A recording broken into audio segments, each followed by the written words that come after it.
Now let's talk a little bit about safety. Obviously a brake lathe is a piece of rotating equipment, so we need to take some general precautions. First thing that's always a good idea is wear safety glasses. Things are going to be flying, little chips, debris, whatever, so we want to make sure we have glasses on. Gloves are a good idea, but we want to make sure that they're snug and that any sort of straps or anything are secure so we don't have anything hanging loose that could get entangled.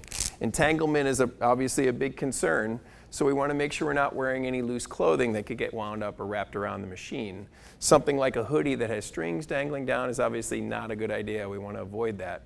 If we have long hair, we want to make sure that it's tied up, tucked up underneath a ball cap or wrapped up in a bun, something above your collar level to make sure that it's safe.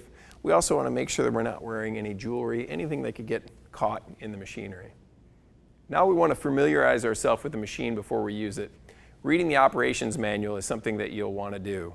It comes in a traditional booklet that comes with the machine, so we'll want to read that through and make sure we understand all the things, how the machine is used properly and things to avoid when we're using it.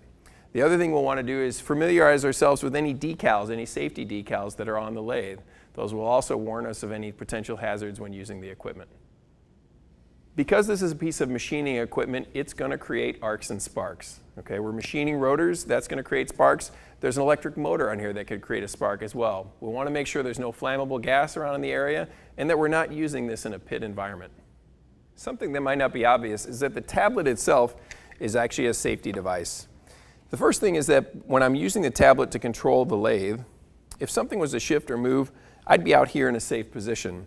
We never want to be in the wheel well, leaning over the lathe when it's operating. That puts us in a bad position. So use the tablet to control the lathe whenever possible. The other thing that's convenient is that the operations manual is on the tablet. So we can look it up. Should we lose the paper version? We have it right here. We also have videos on the lathe. This video, you might be watching this on the tablet right now.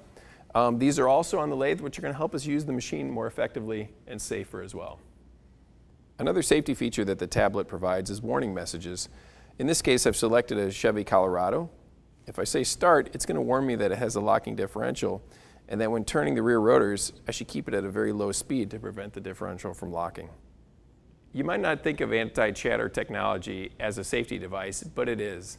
Here's why. If we're using chatter bands or if we're using silencers, those things that we add onto this rotating rotor can fall off. And our tendency as humans is when we see it fall off, we try to reach in there and grab it. That's inherently dangerous, so don't use them. We don't need them on this machine. Use ACT or anti-chatter technology and it'll make it safer.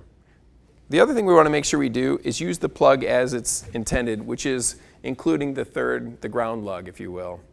Don't cut it off. If you are having issues with breakers or circuits tripping, there's a GFCI mode in the tablet that we can engage, and that'll prevent it from tripping the breakers, okay? So this is an important electrical safety feature. Another thing is the e-stop. Whenever we're mounting this lathe to the vehicle, we want to make sure that the e-stop is engaged so that the machine can't start without us intentionally doing it. Whenever we're ready to cut, we just twist it to disable the e-stop, and we're ready to start cutting. Another key piece of safety when using a brake lathe is the other side of the vehicle. Use some cones or something to keep people away from this rotating wheel so passers-by don't get injured.